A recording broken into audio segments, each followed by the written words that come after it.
Kampus Merdeka memberikan kebebasan otonomi kepada lembaga pendidikan. Mahasiswa diberikan kebebasan untuk memilih bidang yang disukai. Dengan berbagai macam program yang ditawarkan Kampus Merdeka, mahasiswa bisa mendapatkan pengalaman baru dengan mudah. Perkenalkan, nama saya Jati Nugroho, dosen di Fakultas Ilmu Sosial Ilmu Budaya FISIP Universitas Pakuan, mengampu untuk beberapa mata kuliah seperti komunikasi budaya kearifan lokal, industri media elektronik, dasar-dasar televisi radio dan media. Intinya Kampus Merdeka itu memberikan kebebasan untuk mahasiswa untuk memilih jumlah SKS di luar kampus ya, atau menerapkan ilmu di luar kampus. Artinya mahasiswa dituntut tidak hanya mengikuti mata kuliah yang ada di kampus, jadi dia harus keluar ya, mungkin dalam beberapa kegiatan seperti pertukaran pelajar, gitu ya. Terus ada kegiatan pertukaran pelajar, terus ada lagi yang ke desa ya, KKN tematik itu ada, jadi kuliah kerja nyata tematik ke desa atau ke tempat-tempat yang sudah disetujui oleh pihak Kemendikbud seperti itu. Pertukaran pelajar juga ada, kampus mengajar juga ada. Ini akan memberikan kesempatan mahasiswa dalam menerapkan semua ilmu yang didapatkan di kampus dalam dunia nyata atau dalam dunia kerja. Artinya seperti di desa ya, di desa mungkin KKN tematik, mungkin desa itu memerlukan sumbangan ilmu pengetahuan yang didapatkan dari kampus, kemudian diaplikasikan di desa, dimanfaatkan misalnya penggunaan konten visual untuk memberdayakan masyarakat desa, mungkin seperti itu ya. Kalau pertukaran pelajar, kita bisa belajar di universitas lain yang disetujui oleh Kampus Merdeka. Mungkin kalau di Universitas Pakuan itu kerjasama dengan Universitas Hasanuddin, Universitas Patimura, dan mungkin kalau di luar negeri juga ada ya pertukaran pelajar, mungkin ke Malaysia atau ke negara yang lain yang disetujui atau ada kerjasama mitranya dengan Kemendikbud. Itu ada plus minusnya Kampus Merdeka. Plusnya mungkin kita dapat menerapkan ilmu di luar kampus, tapi ya ada beberapa minusnya karena nanti kalau kayak kampus mengajar ya, itu kadang-kadang ada beberapa mata kuliah yang bisa dikonversi, ada yang enggak. Tapi kalau misalnya KKN tematik itu kan hampir 21 bisa konversi, tinggal 2 SKS lagi, dia harus mengambil lagi yang kurang seperti itu. Tapi kalau mungkin kampus mengajar, ternyata cuma ada beberapa mata kuliah yang bisa dikonversi, jadi mata kuliah yang lain belum bisa, jadi harus bolak-balik kampus, jadi mungkin kehilangan fokus seperti itu. Kurang lebih seperti itu mungkin.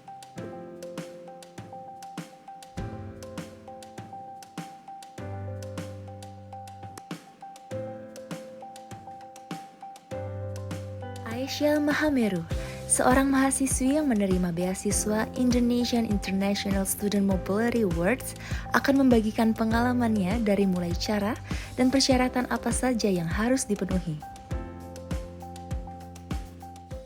Halo, aku Aisyah Mahameru, mahasiswa semester 4 Program Studi Ilmu Komunikasi, konsentrasi jurnalistik di Fakultas Ilmu Sosial dan Ilmu Budaya Universitas Pakuan. Alhamdulillah aku menerima beasiswa untuk exchange selama kurang lebih 1 semester di universitas di luar negeri, yaitu University Science Malaysia, dan ini tuh dari salah satu program Kampus Merdeka, namanya IISMA atau Indonesian International Student Mobility Award. Terus ada syarat-syaratnya kurang lebih ya, administrasi seperti bukti kuliah, terus transkrip nilai, medical check up ya, tes kesehatan, terus ada keperluan kayak bikin esai dan juga tes bahasa Inggris. Syaratnya yang pertama itu mahasiswa aktif untuk semester 4 dan semester 6. Terus ada persyaratan lolos seleksi bukan seleksi sih, standar tes bahasa Inggris. Dia ada beberapa standar seperti DIT atau Duolingo English Test, TOEFL dan TOEIC sama IELTS gitu. Itu sih syarat utamanya. Informasi untuk beasiswa ini sebenarnya bisa didapetin kayak dari websitenya MBKM atau Kampus Merdeka, terus dari Instagramnya IISMA. Tapi aku pribadi kemarin kebetulan dapat informasinya itu dari fakultas. Tanggung jawab khusus pasti ada ya. Yang pertama itu untuk menjalankan satu program pertukaran pelajarnya itu selama 1 semester penuh, itu wajib. Dan di dalam masa pertukaran di sana pun ada kegiatan-kegiatan khusus selain kegiatan belajarnya yang memang harus diikuti oleh si penerima beasiswa, seperti challenge gitu dari ISMA-nya, kayak ada challenge untuk mengenalkan budaya Indonesia di sana, terus buat laporan kayak gitu sih. Cara untuk memanfaatkan penuh, yang pertama mungkin dengan ini ya, mengenalkan kembali si ISMA ini buat teman-teman, terutama mahasiswa-mahasiswa yang di bawah semester aku yang pengen tahu dan pengen ikut ISMA, dan kemudian untuk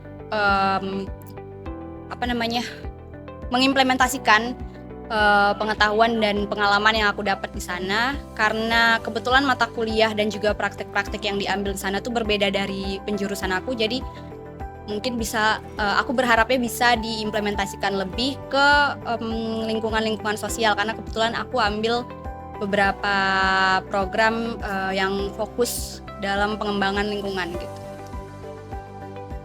Ya. Oke.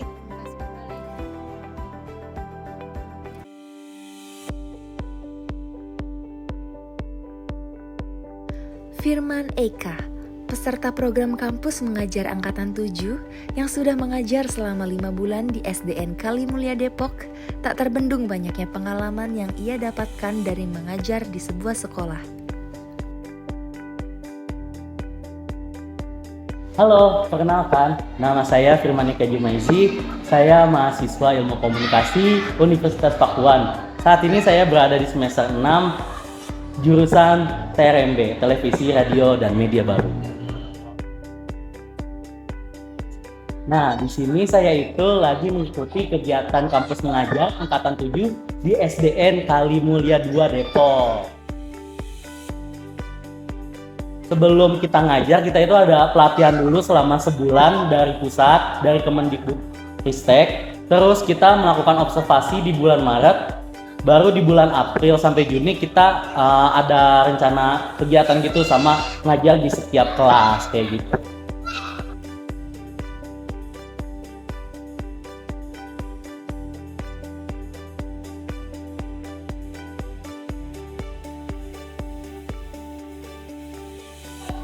Ada kesannya, saya jauh lebih mengenal wawasan tentang universitas. Lalu saya jauh lebih mengenal kakak-kakak semenjak adanya di sini. Pelajaran saya jauh lebih luas semenjak ada kakak-kakak magang ini.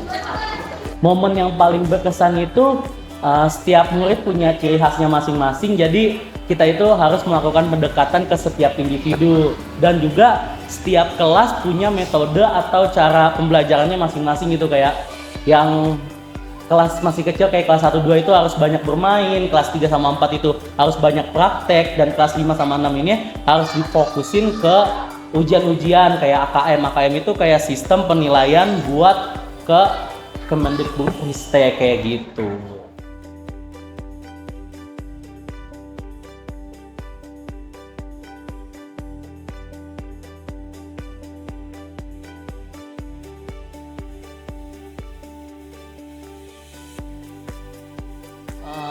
Ternyata buat jadi guru itu nggak gampang.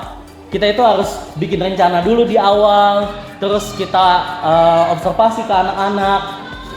Dan yang ribet itu ternyata kalau saat kita observasi ternyata salah. Jadi kita harus bikin formula baru yang efektif untuk anak-anak. Dan saat ini juga menurut saya pendidikan di level SD itu masih kurang. Jadi perlu ada pembenahan yang lebih baik lagi. Makanya adalah itu kampus mengajar untuk kesempatan mahasiswa mengajar di setiap sekolah yang ada, kayak gitu.